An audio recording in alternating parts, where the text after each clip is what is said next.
Los muertos del Parque Delta. Reportaje número 2, escrito y adaptado por J.J. Burgos. Los nombres de algunos lugares y personas han sido modificados por respeto a la privacidad de los mismos. Este es el segundo reportaje de nuestra serie de misterios relacionados con actividad paranormal y eventos tanto escandalosos como reales, ocurridos a través de la historia. El día de hoy, nos encontramos en Parque Delta, en compañía del chamán don Alberto Allende, listos para llevar a cabo esta investigación, traída exclusivamente para el público de Relatos de Terror de Zuno. A 2 semanas de haber concluido el primer reportaje, regresé a mi México colorido, con destino a la Ciudad de México, para dirigirnos a Avenida Cuauhtémoc. Destino principal, Parque Delta, actual plaza comercial con 19 años desde su inauguración y más de 30 tiendas departamentales. A pesar de la agradable fachada, tanto su pasado como su interior se han visto opacados por una serie de tragedias, muertes y eventos paranormales que hasta día de hoy no cuentan con ninguna clase de explicación. La tarde del día viernes, 19 de enero del año presente 2024, don Alberto y yo tuvimos nuestro primer acercamiento a la plaza desde que llegamos a su estacionamiento. Muchas de las quejas en cuanto a apariciones de sombras o personas extrañas señalaban aquel espacio como uno de los focos principales. No obstante, al momento de llegar, al menos yo no percibí nada lúgubre en el área. Sin más espera, nos adentramos a la planta baja de la plaza. El espacio resultaba bastante agradable a nivel visual, por lo que uno lo podía relacionar fácilmente como un sitio en el cual distraerse con la familia. Si aquel primer acercamiento lo hubiese tenido sin conocer el contexto histórico de la construcción, jamás lo habría asociado como centro de eventos escalofriantes. A continuación, les hablaré sobre las piezas principales de este rompecabezas oscuro. Los inicios de esta historia se remontan a partir del año 1925, con la inauguración de un estadio de béisbol, bautizado como Parque Franco Inglés. Sitio de gran relevancia y recordado por albergar a la Liga Mexicana de Béisbol. En el año 1928, aquel estadio fue sustituido y renombrado como Parque Delta, y siendo sede principal de grandes partidos entre diversos equipos famosos de la época. Hasta llegar a las remodelaciones de 1940, en donde terminó por convertirse en el hogar de los Azules de Veracruz y Diablos de México. La primera de las grandes tragedias suscitadas en los terrenos de lo que hoy es esta plaza comercial tuvo lugar en 1950, pues a mitad de un día en el cual los aficionados disfrutaban de un emocionante partido, sin previo aviso y en cuestión de segundos, gran parte de las gradas terminaron por desplomarse. Aquel terrible accidente convirtió lo que era un momento agradable de juego en una devastadora escena rodeada por paramédicos, personas heridas y, lamentablemente, fallecidos entre el público. Fue así como el sufrimiento y la sangre se encargaron de dejar la primera marca, de la que muy pocos mexicanos desean acordarse. Para 1955, el espacio pasó a ser propiedad del IMSS, adoptando también su tercer cambio de nombre, pero esta vez como Parque del Seguro Social. El dolor dejó de estar presente por estos espacios hasta 30 años después, tras uno de los más grandes desastres naturales que quedó marcado en la memoria de todo México. 19 de septiembre de 1985, en punto de las 7 de la mañana con 19 minutos, la Tierra nos sacudió con un terremoto de 8.1 en la escala de Richter y una duración de minuto y medio. Por lo que las grandes edificaciones y hogares de los habitantes del centro terminaron derrumbados y convertidos en escombros. Miles de personas perdieron la vida mientras dormían, y otros, tratando de escapar rumbo a un lugar seguro. De tantos miles de muertos que quedaron irreconocibles, el Parque del Seguro Social se convirtió en su lugar de alojamiento. Siendo una de las medidas más desesperadas debido a la cantidad de fallecidos, el lugar en donde hasta hace pocos días se practicaban deportes quedó convertido tanto en morgue como en fosa común. Los cuerpos de aquellos que vivieron sus últimos segundos en el terremoto del 85 entraban en ataúdes, otros en bolsas mortuorias, pero todos eran trasladados al piso del amplio estadio. Quienes estuvieron aquí para presenciar dicha escena que parecía estar sacada de un film de horror, aseguran que el olor a muerto era tan insoportable que a la hora de entrar era necesario colocarse un trapo en la nariz.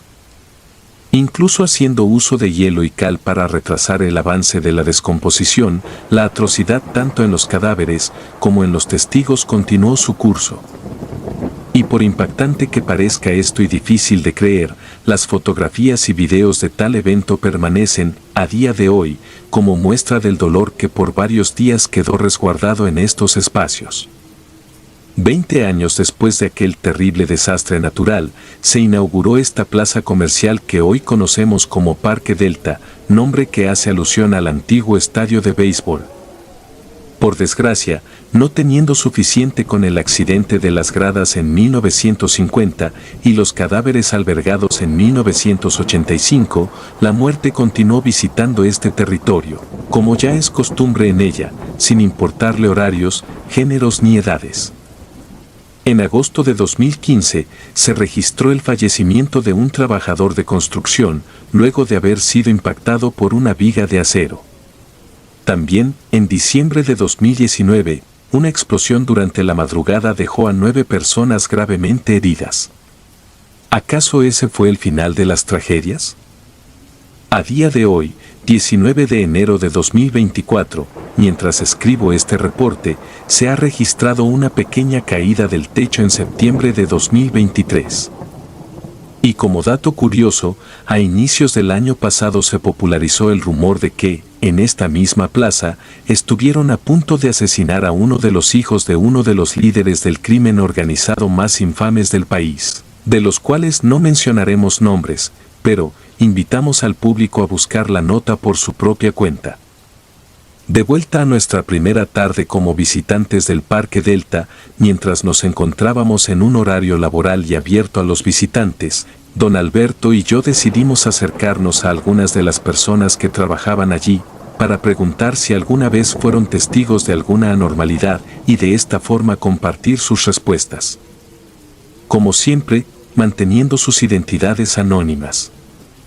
Un par de amables empleados del Cinemex, ubicado en el segundo nivel, afirmaron que algunos visitantes se han quejado de la presencia de personas extrañas y con miradas tenebrosas, las cuales llegan a ser vistas en los asientos de hasta atrás, pero después desaparecen sin que nadie los haya visto salir o tan siquiera bajar de sus lugares.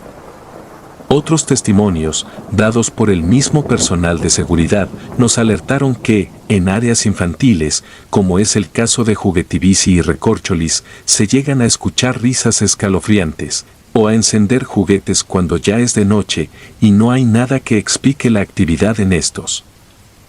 Por último, incluso el personal de limpieza se quejó de haber visto a falsos compañeros de limpieza, en especial en el área de sanitarios, y, según explican, estos se desaparecen del ojo común una vez que son descubiertos. Faltando poco para que se cerraran las puertas a los visitantes, lejos de sentirme temeroso, estaba intrigado. Don Alberto dijo que, en efecto, existía una cantidad grande de dolor y negatividad contenidas en el lugar. Había algo difícil de explicar en cuanto a la extraña tendencia de construir centros de convivencia encima de donde alguna vez hubo cientos de muertos. Y como ejemplo, mencionó el terrible caso del Reino Mágico de Veracruz, en donde, a partir de que se removieron los cuerpos de los difuntos, comenzaron a tener lugar un sinfín de accidentes y apariciones. Me parece que, si algo nos ha dejado en claro la historia, es que una vez que la muerte queda instalada en un lugar, nunca más decide marcharse. Y gracias a que obtuvimos los permisos necesarios, pudimos iniciar un recorrido con los espacios de la plaza vacíos, excepto por el personal de seguridad y vigilancia. Como primer punto a visitar, caminamos rumbo a Juguetivici, en el segundo nivel. Y mientras nos adentrábamos a esta juguetería con la autorización de los guardias, el chamán Alberto y yo revivimos el tema de los difuntos por el terremoto de 1985. En aquel entonces yo tenía la edad de 14 años y don Alberto cerca de 22. Lo que más recordábamos ambos era cómo ya desde aquellos tiempos los medios de comunicación se esforzaron por minimizar el verdadero impacto de los hechos, modificándolos a su gusto. Y en cuanto a nosotros, una vez que estuvimos adentro de la juguetería, durante la primera media hora no pasó nada en especial. No fue hasta que nos dio la 1 de la mañana, que en uno de los pasillos se comenzaron a caer al piso algunas cajas de juegos de mesa. Y mirando de forma fija hacia las cajas que recién nos aventaron, don Alberto me comentó que siempre el que busca en un refugio de muertos, encuentra, y por lo que éste podía presentir, nosotros ya estábamos encontrando, y pronto seguiríamos presenciando más. Con un tono serio, este comentó: los muertos del Parque Delta nos están notando, y es probable que nos perciban como una amenaza.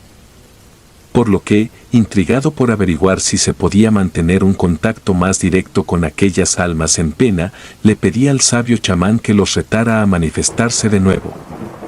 Entonces, el hombre junto a mí cerró los ojos y les comenzó a hablar en maya, haciendo uso de su lengua natal.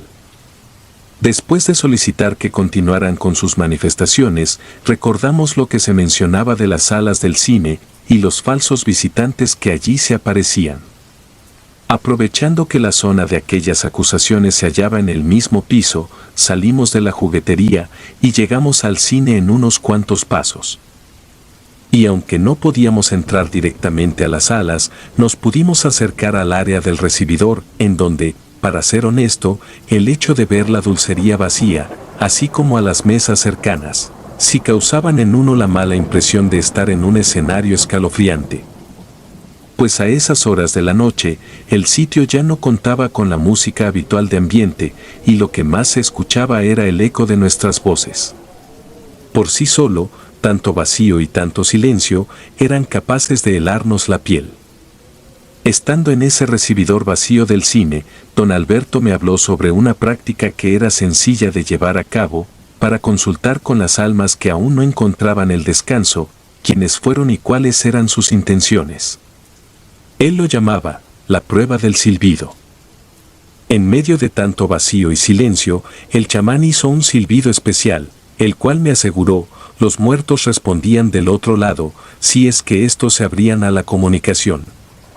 Después de aproximadamente unos 15 segundos de haber hecho aquel silbido, tal y como lo aseguró, escuchamos cómo nos lo respondieron del otro lado del recibidor.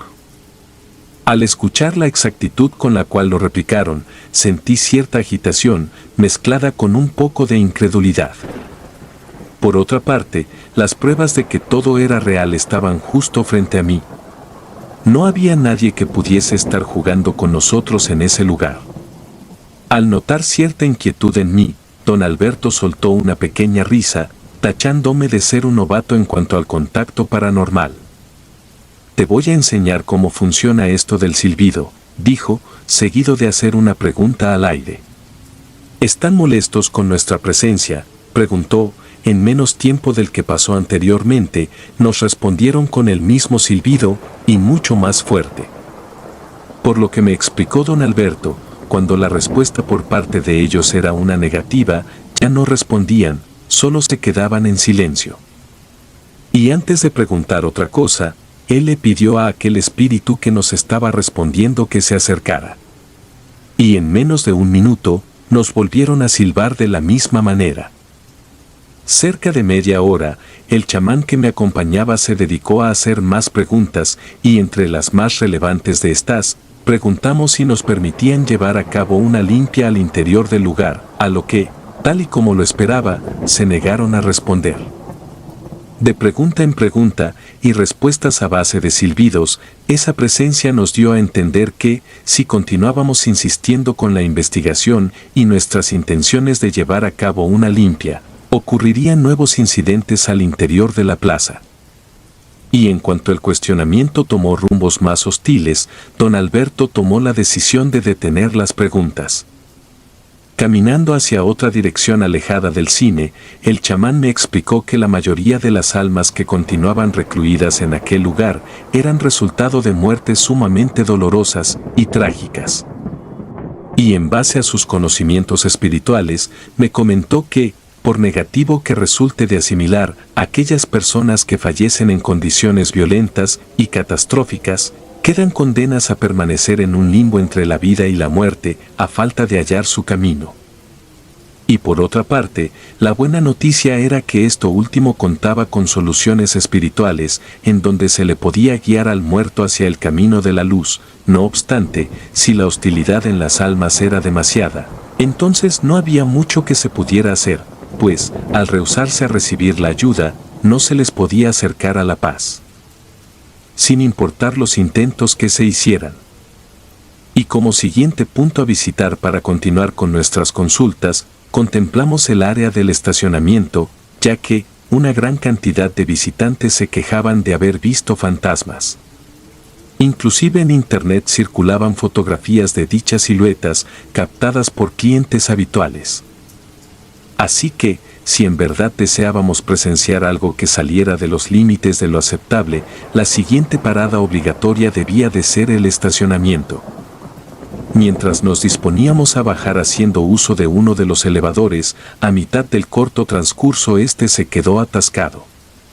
Parecía una broma cruel, mas, en el fondo sabía que no se trataba de ello, pues nunca, en mis 51 años de vida, tuve la mala suerte de estar adentro de un elevador atascado. Por lo que la situación en la que nos encontrábamos me parecía de lo más absurda, puesto que, fácilmente pudimos haber llegado abajo por medio de las escaleras. Sin embargo, el optar por el camino aparentemente sencillo, terminó por meternos en un verdadero conflicto. No deberían de permitir que la gente haga uso de este servicio, si no funciona como debería, dije, negándome rotundamente a la posibilidad de que fuese obra de las almas que estaban molestas con nosotros. Y en respuesta a mi comentario, don Alberto argumentó que no se trataba de una falla en el mecanismo del elevador, sino de un incidente ocasionado para causarnos miedo. Los muertos del Parque Delta trataban de darnos una clara advertencia. Por lo visto, no les agradaba en lo más mínimo la intervención del chamán Alberto. A pesar de que nunca sufrí de fobia a los espacios reducidos, hubo un punto en que me sentí sumamente inquieto en el interior del elevador. Y no sé bien en qué forma lo podría explicar. Solo puedo decir que, repentinamente, en el interior se sintió como si alguien, o algo, más nos acompañaran. No era algo que pudiera ver, ni mucho menos tocar o captar en cámara. Esto que estoy tratando de describir se parecía más a una sensación. Era esa sensación que nos hacía llorar, cuando de niños nos encontrábamos solos y en la oscuridad, era esa sensación de que algo lo bastante perverso se mantenía cerca, esperando el momento oportuno para saltar sobre nosotros hasta hacernos quedar indefensos. Y lo mejor que se me ocurre para hacerlos entender la sensación es lo siguiente: recuerden cuál ha sido el mayor terror que tuvieron la desgracia de enfrentar y permanezcan allí por un tiempo indefinido, hasta que el elevador metafórico se decida a bajarlos. Bien, eso fue justo lo que experimenté adentro del elevador atascado, en presencia de esa cosa que no se dejaba ver, pero sí sentir. Y aunque no dije una palabra acerca de lo intimidado que me sentía, don Alberto me pidió que guardara la calma, asegurando que hallaría la forma de volver a mantener contacto, para apaciguar las cosas con las almas que se encontraban molestas. Durante 20 minutos no tuve otra alternativa, más que quedarme en silencio y en una de las esquinas del elevador. Y pasado aquel tiempo en que el tan respetado chamán don Alberto Allende hizo uso de sus dones, para pedir que nos dejaran en paz, este sabio hombre se volvió a dirigir a mí con un semblante poco alentador. Ellos quieren dejarnos en claro que no están dispuestos a permitir que alteremos su entorno, me explicó. Y a pesar de que aquello ya resultaba lo bastante escalofriante, en la mirada de don Alberto pude ver que había una cosa más, la cual no quería abordar. ¿Qué más le dijeron, don Alberto?, pregunté. Y sin brindarme una respuesta concisa, me dijo que lo mejor que podíamos hacer era marcharnos de la plaza al menos por esa noche, para no seguir provocando la ira de aquellas cientos de almas difuntas. Pero para nuestra mala suerte, el elevador no nos dejó bajar hasta casi una hora después. No importó cuánto nos comunicamos con la seguridad del lugar, no nos permitió bajar hasta que nos dimos por vencidos, y prometimos en voz alta que ya ni siquiera haríamos el intento de apaciguar a las energías que llevaba años contenidas. Al parecer, tanto el mal como bien, querían contar con su propio espacio en la estructura. Éramos un par de vivos, esforzándose por pelear contra la ira de al menos 200 muertos. En cuanto aquel elevador se destrabó y conseguimos bajar, me sentí tan aliviado que di un gran suspiro y solté un agradecimiento al viento. Pues, a pesar de que no creía en el concepto del Dios Padre del Antiguo Testamento, sí creía en la existencia de energías tanto positivas como negativas. Luego de salir íntegros del elevador, nos apresuramos a abandonar la plaza para buscar un hotel cercano, pero no sin antes compartir 2 órdenes de tacos al pastor, los mejores en toda la ciudad.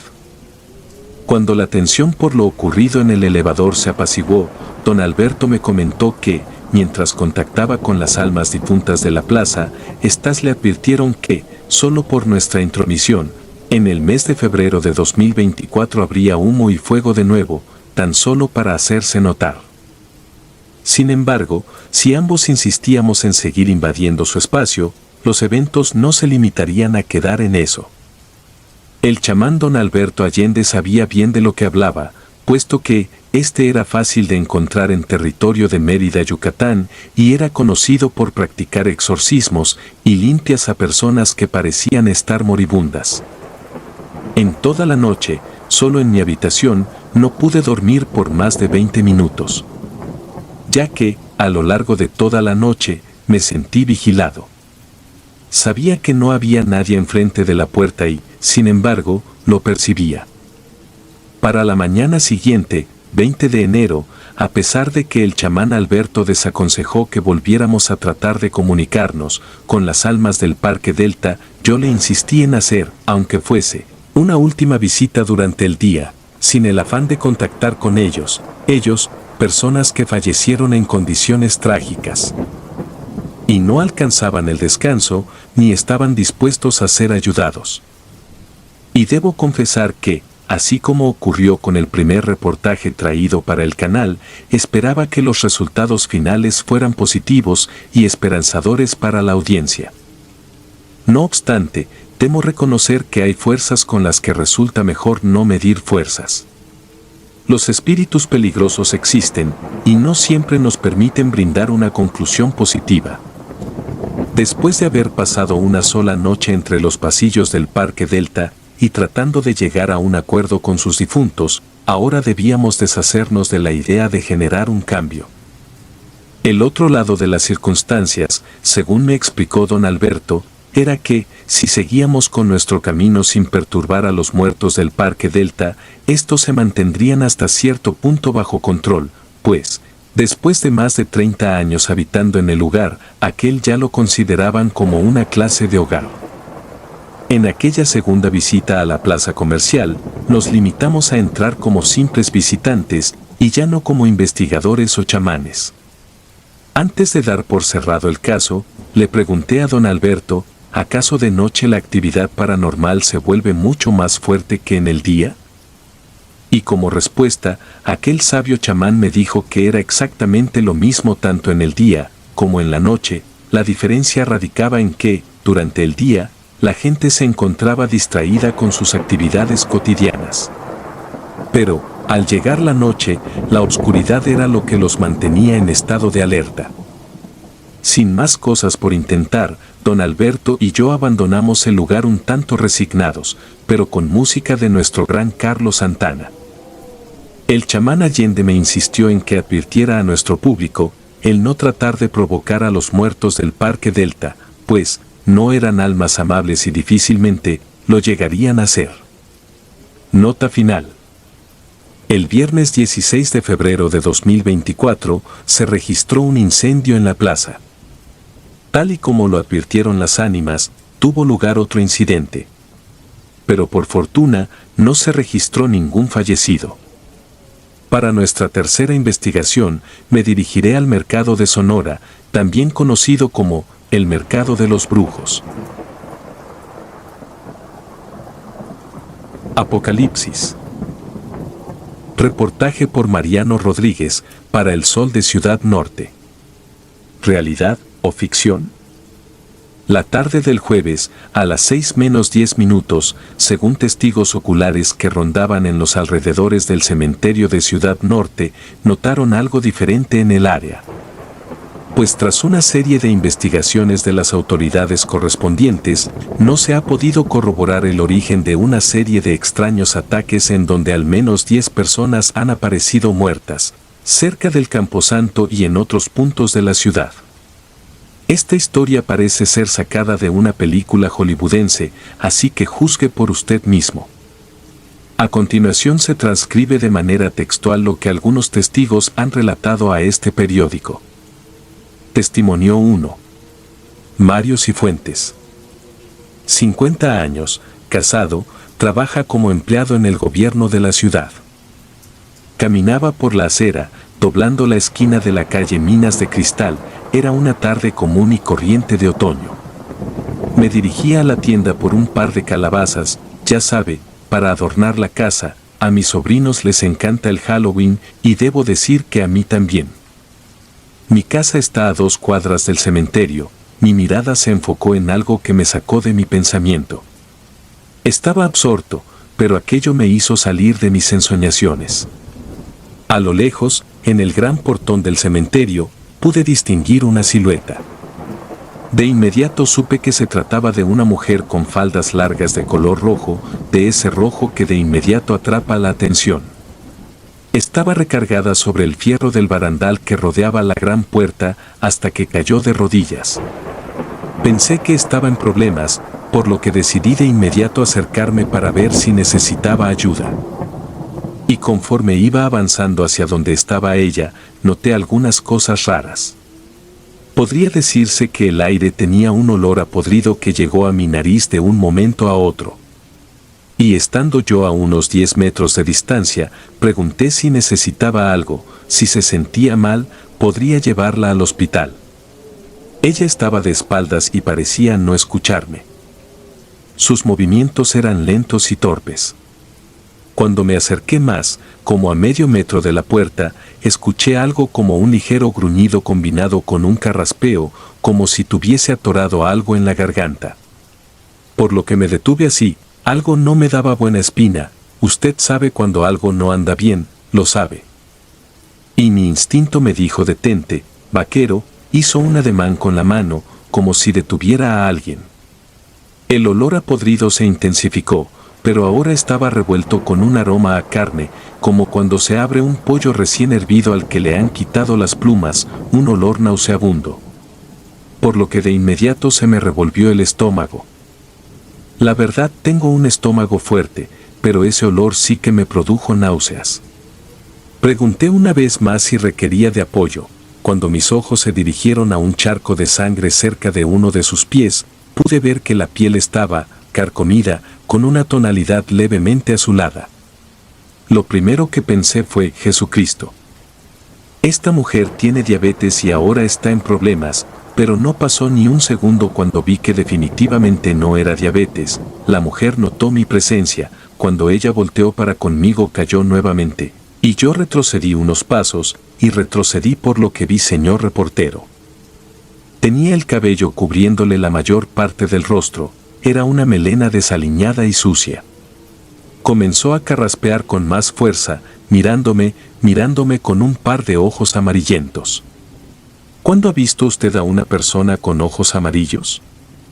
Sus dedos, por Dios, la mayoría no tenía uñas. Se incorporó con mucha dificultad, me enseñó los dientes, no sé si, como advertencia o qué sé yo. Esos dientes eran negruzcos y casi puedo jurarle que había restos de carne entre las comisuras de sus labios, carne ensangrentada. Volvió a carraspear una, 2 o 3 veces y, no me lo creerá, no me lo va a creer, pero en el último jalón de aire que dio, en ese último momento, escupió algo que terminó en el piso, algo que me hizo correr de regreso a casa sin mirar atrás, hasta olvidé la operación de mi rodilla. Fijé mi vista enfocando mi atención al suelo cuando lo que vi fue un dedo mordisqueado. Testimonio 2. Mayra. 23 años, soltera, estudiante de comunicaciones. Soy fotógrafa, me gusta fotografiar tumbas antiguas, lápidas artesanales, esculturas en granito y cantera. Me encanta hacerlo, curiosamente, retratando aquello, me hace sentir viva. Esa tarde, había solicitado permiso para realizar una serie de sesiones fotográficas, mis modelos estaban en el área más antigua del cementerio. Había visto un par de ángeles con las alas rotas y el rostro carcomido por el tiempo, sería una gran sesión. Por lo que me coloqué cerca de un mausoleo abandonado, varios espacios estaban destrozados, como si alguien hubiese entrado solo a profanar a los muertos. Visualicé la zona, tomé mi Canon, un regalo de mis padres. Tenía en la lente la toma perfecta, una gran lápida de cantera mohosa, grisácea y azotada por el tiempo, una maravilla del cementerio. Cuando mi vista periférica me avisó que algo sucedía como a unos 200 metros de distancia, cerca de una gran rotonda. Me pareció extraño ver a 2 personas peleando en ese lugar, se suponía que solo yo estaría en esa área, por lo que enfoqué mi cámara para observar mejor lo que ocurría allí. Traté de aumentar el zoom, pero estaban demasiado lejos, así que solo pude ver que uno de los hombres golpeó la cabeza del otro con una gran rama que encontró. Me asusté mucho, quizá por eso quedé inmóvil por un buen rato. Recogí mis cosas, guardé mi cámara y cuando miré de nuevo hacia donde estaba la pelea, no había nada. Me pareció extraño, así que caminé hacia allá, quizá el hombre golpeado estaba por ahí, por lo que se me ocurrió que podía llamar a la policía si era necesario. Seguí caminando entre tumbas, entre la tierra suelta del lugar, hasta que llegué a la rotonda. En principio no vi nada fuera de lugar, tras unos segundos escuché un quejido ahogado cerca de una lápida. Me acerqué lentamente y entonces, no di crédito a lo que estaba viendo, uno de los hombres yacía con la vista al cielo y la garganta destrozada, con sangre emanando a borbotones. Un olor a carne podrida llegó a mi sentido del olfato, por lo que cubrí mi nariz con la mano. Escuché pasos tras de mí, al volverme me topé con una escena grotesca. Era un sujeto de 1,70 m, más o menos, con barba y ojos amarillos, se dirigía a mí, caminaba como si estuviese entumido de las piernas. Tenía sangre en la boca, desde los labios hasta el cuello, lo que me hizo reaccionar fue la rama que tenía clavada en la cabeza, estaba ahí, con una rama atravesándole el cráneo, de pie, mirándome y yo ya estaba corriendo hacia la salida. Testimonio 3. Martín Olmos. 40 años, casado, guardia y custodio del cementerio de la ciudad. ¿Muertos vivientes? No lo sé, era mi hora de guardia, el reloj estaba por dar las 6 de la tarde. Iniciaba mi ronda diaria, lo cual en ocasiones me parece fastidioso. Algunas veces me encontraba con ciertas personas desubicadas, poniendo altares extraños con sal y otros aditamentos, las sacaba del lugar, a veces por la fuerza. Ese día, estaba cerca de una de las puertas situada al oeste del cementerio, en realidad pertenecía a lo más nuevo, había pocas tumbas por ahí, por lo que la visibilidad no tenía obstáculos. Miré por encima de una capilla pequeña, de esas en donde los ricachones ponen a sus muertos, y estaba una persona en cuclillas. Traía ropa blanca, algo manchada por la tierra y suciedad, al menos eso era notorio a simple vista. Me acerqué para ver qué estaba pasando, y conforme avanzaba, comencé a escuchar un ruidillo parecido al de un perro comiendo o royendo un hueso. Mi mente no pensó nada relacionado con lo que vi a continuación. Noté que se trataba de una pequeña niña de alrededor de unos 7 años, el cabello estaba arreglado en 2 coletas, El vestido parecía tener manchas de sangre fresca con tierra, probablemente del cementerio. Pero en un momento escuché un ruido, similar al de una liga que se revienta. Por Dios, lo que mis ojos me mostraron me sacó de mis cabales. Ella volteó despacio, y vi esos ojos, como de gato, amarillos pero sin vida, al menos no de la terrenal.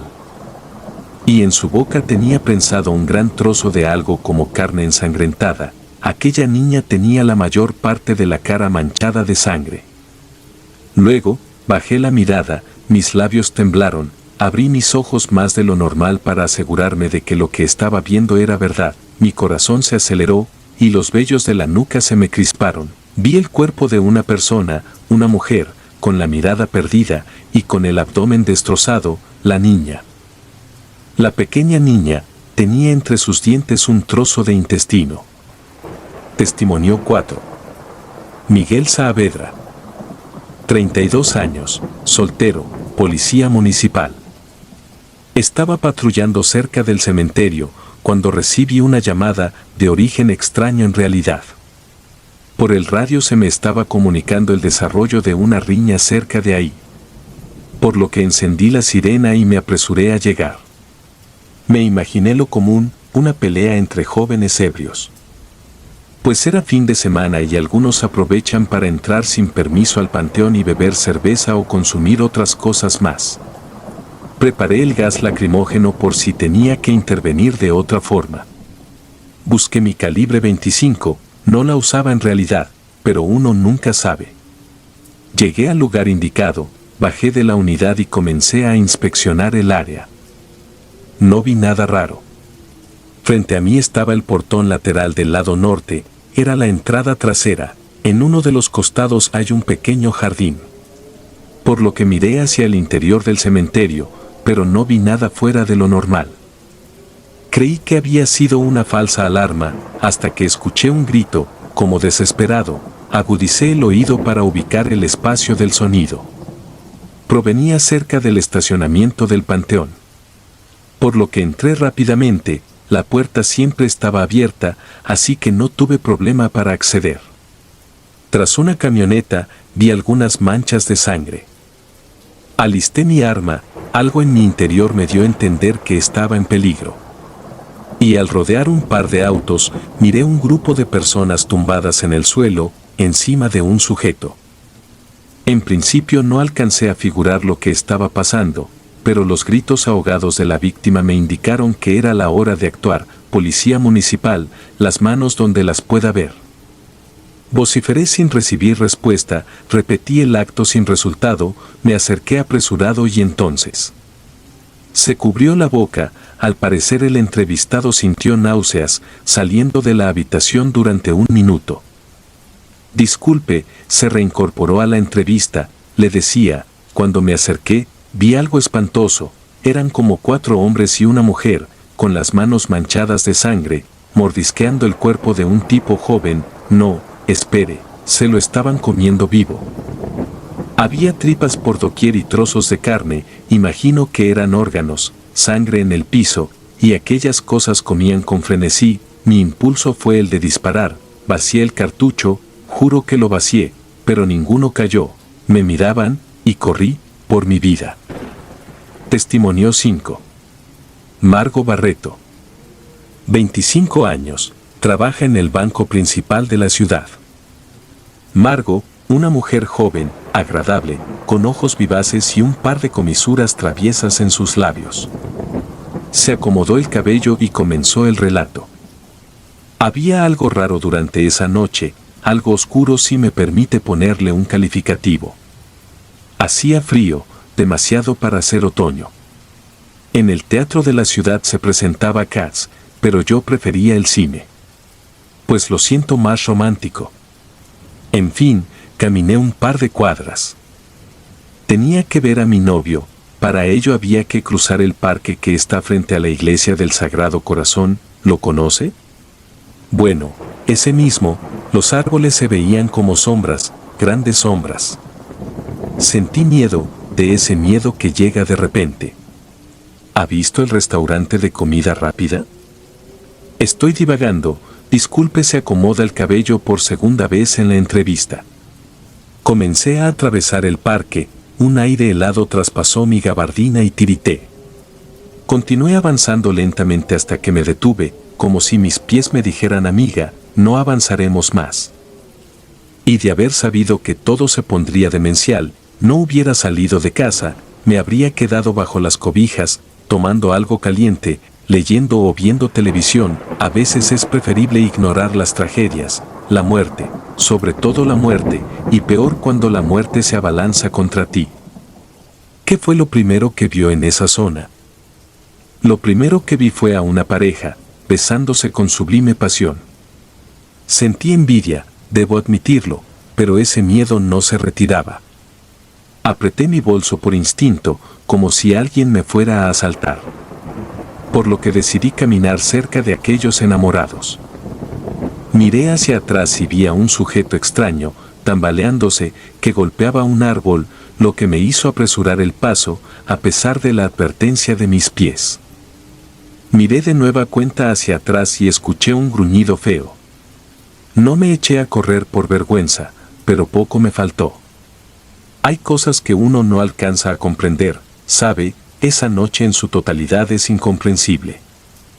Y cuando estaba relativamente cerca de aquella pareja amorosa, me di cuenta de que en realidad no era una pareja amorosa, y aquellos besos apasionados no eran besos, eran mordidas, mordidas feroces, gruñidos y sangre. Por Dios. El sujeto se estaba comiendo a la chica, y ella, ya estaba sin vida, no gritaba, no forcejeaba, estaba sin vida, por lo que miré con horror la escena, busqué a mi alrededor a alguien, un policía, qué sé yo. Pero nadie escuchó mis gritos de ayuda, vi gente corriendo por las calles aledañas, escuché a un perro aullar de manera doliente, una mujer cayó de rodillas mientras cargaba a su bebé porque no vio una banca. Estaba absorta en el terror, y echó a correr, no le importó la cortada en la pantorrilla izquierda. Gritos, maldiciones, gruñidos, ¿qué diablos pasaba? La cosa que se comía a su amada parecía fijar su vista en mí, entonces noté que entre sus labios había carne, sangre, sin duda era sangre, y el olor, vaya olor, apestaba mucho. Caminé hacia atrás, y entonces escuché pasos ahogados. Me di media vuelta y vi que una mujer de avanzada edad se dirigía a mí, lentamente, con pasos torpes, la cara estaba pálida, los ojos en blanco, los pómulos pronunciados. Así que corrí. Intenté cruzar la calle, pero una manada de gente aterrorizada salió de la nada, de repente una feroz explosión retumbó en todo lugar. Pensé, las trompetas de los ángeles, moriremos, el apocalipsis y todo eso que uno piensa cuando no encuentra una explicación lógica, aunque a decir verdad aún no la encuentro. Me detuve, como si estuviera viendo un desfile de primavera, tenía la boca abierta, y miraba con sorpresa la histeria colectiva que se producía frente a mí. Vi a una persona caer de bruces y ser aplastada por todos. Pero lo peor fue cuando lo inesperado llegó. A lo lejos podía ver la calle muy iluminada, y los gritos fueron aumentando. Pasaron unos segundos cuando vi que se trataba de un camión de pasajeros en llamas, que terminó estrellándose en la escuela primaria de la esquina. ¿Vio a algún sobreviviente? Sí, a las cosas come carne se les puede decir sobrevivientes, pues sí, había muchos, salían de las ventanillas humeando, entre fuego, no gemían de dolor, podría jurar que gemían por hambre, estaban hambrientos. Era una locura, yo corrí, señor. Corrí hasta que mis pulmones no me dejaron continuar, y entonces vi al grupo de policías que custodiaban el paso. Caray, yo quería regresar a casa, ver a mis padres, hablar con mi novio. Pero ellos se cansaron de gritarme que ya estaban muertos, la zona en la que vivíamos estaba teñida en sangre, fue horrible. Sin embargo, ¿puedo jactarme de estar viva? ¿Soy especial? No lo creo, pero así es, yo estoy viva mientras ese día había más de 100 personas morir, la vida es injusta, ¿no cree? Testimonio 6. Alfredo Mares. 35 años. Cantante de música regional mexicana, invitado a cantar en un festival de la ciudad. En la habitación estaba un vaso de vidrio, una botella de tequila, un par de armas de fuego de utilería y un póster de un sujeto con sombrero, barba cerrada, joven y con una prominente barriga. La pequeña oficina era usada para cuestiones de trabajo, firmas de contratos y otros asuntos del supuesto artista. Entró el señor Mares, usaba botas, una camisa a cuadros, su mirada estaba algo cansada, quizá bebió durante la noche. ¿Sabe? Hay algo que no tolero las cosas desorganizadas, los conciertos deben ser preparados con mucho cuidado, la logística es importante. Esa noche había cerca de 2000 asistentes, el escenario estaba repleto de flores, ¿para qué quiero flores? ¿Se ha preguntado eso? ¿Para qué quiere flores un cantante? Algún genio arrojó un oso de peluche. Cada uno de los fans cree ser el único en el mundo, desean la atención, el apoyo, la firma de autógrafo, la foto, carajo, es un océano de gente ahí bajo el escenario, no puedo preguntarle a cada uno, ¿es esta tu cámara? No encuentro al dueño de la cámara, es absurdo. Esa noche estaba dando el último respiro, estaba realmente agotado, todo para complacerlos, una palabra bonita basta para tranquilizarlos. Pero a ellos no. La multitud gritaba con emoción, pedía una última interpretación, quizá por eso no alcanzamos a escuchar los gritos de terror y dolor allá atrás. ¿Hubo algo que le pareció extraño? Mire, no puedo explicarle, todo empezó de repente, pero vi algo, si podría decirse. El jefe de seguridad me indicó que una de las fans estaba muy mal, no comprendí del todo cuando dijo que estaba muy mal. Por lo que dejé el micrófono mientras los músicos hacían algo de tiempo mientras regresaba. Pero cuando vi que en el suelo, tras el escenario estaba una chica gritando y sacudiéndose, sentí un escalofrío. Pues estaba como loca. Quería morder a los paramédicos, trataban de calmarla, incluso le inyectaron un sedante pero nada ocurrió, estaba ahí, con el cabello enmarañado y los ojos amarillos. Pedí que la llevaran a un hospital, no quería una muerta en uno de mis conciertos, eso da mala fama, los noticieros de chismes aprovechan cualquier cosa para armarla en grande, pero ¿cómo iba a saber que estaba más que muerta? Volví al escenario y entonces noté algo extraño. La gente estaba acercándose más hacia el frente, luego, en un segundo, me pareció estar presenciando una manada de animales, todos corrieron en dirección al escenario, vi sus rostros llenos de terror, gritaban y pedían auxilio. Pero cuando fijé la vista, allá por la entrada general, miré como una mujer con minifalda agarró del cabello a su compañera, le mordió el cuello y se tumbó sobre ella, se la comió, no pude gritar, no pude reaccionar, solo ver cómo se la comía, en poco tiempo la gente empezó a subirse a la estructura. Mi equipo de seguridad me trasladó hasta las afueras, escuché policías y más gritos, entré a la camioneta sudando, no sabía qué estaba ocurriendo.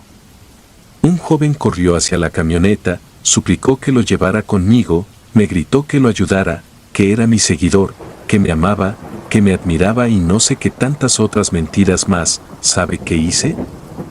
Cerré la puerta, así es cerré puerta, y lo dejé ahí. Ese es el amor a los fanáticos, ¿no? A la hora del peligro uno solo piensa en salir bien, y no en los fans. Toda esa parafernalia, en los videos, en donde uso armas y subo fotos con ellas, es mentira, ni siquiera sé usar una de verdad. Ser artista es realmente agotador como para, además, aprender a usarlas. Pero ahora lo estoy considerando, en verdad lo estoy considerando. Testimonio 7. Rodolfo Catarino. 47 años, jefe de policía de la ciudad, lucía tranquilo. Cruzó la pierna, se retiró el sombrero gris, encendió un cigarrillo e ignoró el letrero de no fumar que se encontraba en la pared. Escudriñó el rostro de Mariano Rodríguez mientras soltaba una nube escandalosa de sus labios. Preguntó si tardaría mucho, pues necesitaba ir a supervisar el trabajo de limpieza de la ciudad. Había cuerpos ensangrentados en las calles, muchos cadáveres, autos inservibles y casas destruidas. Veo su cara, muchacho, y concluyo que usted no duraría vivo ni un solo minuto. Volvió a echar el humo del tabaco. No, definitivamente no sobreviviría. Hizo una pausa. El entrevistador no respondió, pues el oficial no le permitió hablar. ¿Sabe qué pensaba cuando escuchaba la palabra zombie? Que era una tontería, una mentira, que mis subordinados estaban drogados para aguantar las jornadas laborales. No me vea así, todo mundo lo sabe, esnifar constituye casi una obligación, esas cosas del puritanismo no van conmigo, ¿a quién quiero engañar? Es difícil soportar una jornada de 24 horas de trabajo por 24 horas de descanso, el sueño perdido jamás se recupera. Zombies. Muertos vivientes, cadáveres que se reaniman, no lo creía, incluso puedo decirle que sigo sin creerlo. ¿Cómo fue que terminó convenciéndose de su existencia? ¿Cómo fue? Chico, haces preguntas un poco tontas, sin embargo te lo diré. Apagó la colilla de cigarro y encendió otro. 2 días antes de todo este desastre, se perpetraron 5 robos en diferentes bancos de la ciudad, hubo una amenaza de bomba en el Festival Silvestre Revueltas que estaba por terminar, y para colmo se descubrió que el señor gobernador había estado saqueando el dinero del erario, benditos políticos, el descarado, para no llamarle de otra forma. Escapó de la ciudad, apuesto que eso no lo sabía, jovencito. Echó una humareda como locomotora. A causa de ello tuvimos que redoblar esfuerzos, había muchas manifestaciones, excepto ese último día, todo estaba tranquilo, el frío arreció de un momento a otro. Debía cerciorarme que mis oficiales continuaban en sus puestos, a veces se distraen, usan los automóviles para pasear o subir chicas callejeras, la verdad no los culpo por ello. ¿Ha visto el teatro de la ciudad? No soy de esta ciudad, señor. Bueno, no importa, es el grande al final de la avenida central. Detuve la camioneta, estaban por dar las 9 de la noche. Miré a lo lejos una multitud considerable, tal vez unas 10 personas. Imaginé enseguida que se trataba de otra manifestación, luego reflexioné sobre el asunto. Soy policía, no un tonto, pues no había motivos para organizar una manifestación a esas horas de la noche. El viento ululaba, los árboles se movían. Tuve una sensación extraña, como una corazonada. El grupo de gente no estaba tan alejado, por lo que decidí acercarme para verificar que todo estuviera en orden. Caminé despacio, luego un olor extraño llegó hasta mi nariz, olía como a rancio, noté en la carretera gotas de sangre fresca, por lo que decidí detenerme. Una mujer corrió gritando, atravesó la avenida, alcancé a ver que estaba descalza, esa cara, estaba aterrorizada sin dudas. No me gustan las bromas, le juro que pensé que era una broma, que un montón de tontos fanáticos del anime chino-japonés, o no sé cómo se le llama a eso, habían organizado uno de esos eventos en los que se disfrazan de sus personajes favoritos, de monstruos y zombies. Por lo que les grité, salgan del camino, pero no parecían entender. Luego, una chica joven me miró, sostuvo la mirada, tenía los ojos amarillos. La chica avanzó hacia mí con torpeza, y cuando vi que una de sus piernas estaba totalmente carcomida, le juro que eso no era maquillaje, tenía el hueso salido, quedé asombrado. Escuché en la radio que había problemas en diferentes puntos de la ciudad, que los muertos se levantaban, que los cadáveres estaban reanimándose a pesar de ser abatidos en diferentes tiroteos, mis piernas flaquearon. Me convencí que aquello estaba pasando cuando lo comprobé. La chica se me acercó demasiado, alto, exclamé, pero continuó. Que Dios me perdone, dije en voz baja, ¿por qué? No sé, ni siquiera soy religioso. Decidí dispararle en una de sus piernas, no cayó. Disparé de nuevo, 1, 2, 3 veces más, pero ella seguía en pie. Sentí un escalofrío y me imaginé totalmente pálido, fue entonces que sentí que estaba en peligro, solo hasta que vacié el cartucho y aquella cosa seguía en pie, sentí que estaba en verdadero peligro. Por lo que subí al vehículo, arranqué como un loco y me reuní con mi equipo. Todos estaban absortos mirando la plaza central, gente corriendo, coches estrellándose, locos mordiendo a las personas. Lo peor fue cuando vi pasar un enorme camión en llamas. Por lo que comprendí que debíamos actuar o morir. Lo entendí de inmediato. Salvamos a los que pudimos, solo 5 infelices con suerte. Pobre jóvenes, pobrecillos, escogieron un mal día para salir a pasear. ¿Usted cree en Dios? He reflexionado, es momento de creer, debe estar muy enojado para mandarnos esto. ¿Se imagina estar sin vida y aún así estar jodidamente hambriento? Lo he visto, comen como si no hubiera un mañana. ¿Se lo ha imaginado? Morir y no descansar en paz, eso me aterra convertirme en uno de ellos. Le he dicho a mis subordinados, en el momento en el que me convierta en una de esas cosas, dispárenme en la cabeza. Si no lo hacen, yo mismo les quitaré la vida. Algunos rieron, pero la verdad es que lo decía muy en serio. Las conclusiones. Hasta ahora, las investigaciones no han arrojado nada en concreto. Se cree que todo sea por causa de una nueva droga que esté circulando en los mundos bajos, aunque, según versiones como la del oficial Saavedra, los hombres o mujeres que son abatidos en tiroteos, se levantan y vuelven a caminar. ¿Será este el comienzo de un apocalipsis? En próximos días se esperan más detalles sobre estos extraños ataques. Por lo pronto se recomienda discreción y ante cualquier situación extraña es necesario comunicarse con las autoridades municipales. Por ahora queda la incógnita, ¿los muertos han salido de sus tumbas? No lo sabemos, por ahora la duda nos mantendrá sumergidos en el misterio. Si te gustaron los relatos, me gustaría que me apoyaran con un like o haciendo un comentario, ya que eso nos ayudaría bastante. Y si no estás suscrito o suscrita, te invito a que lo hagas para que no te pierdas lo mejor de Relatos de Terror. Sin más, gracias. Relatos escritos y adaptados por D.A. Martín.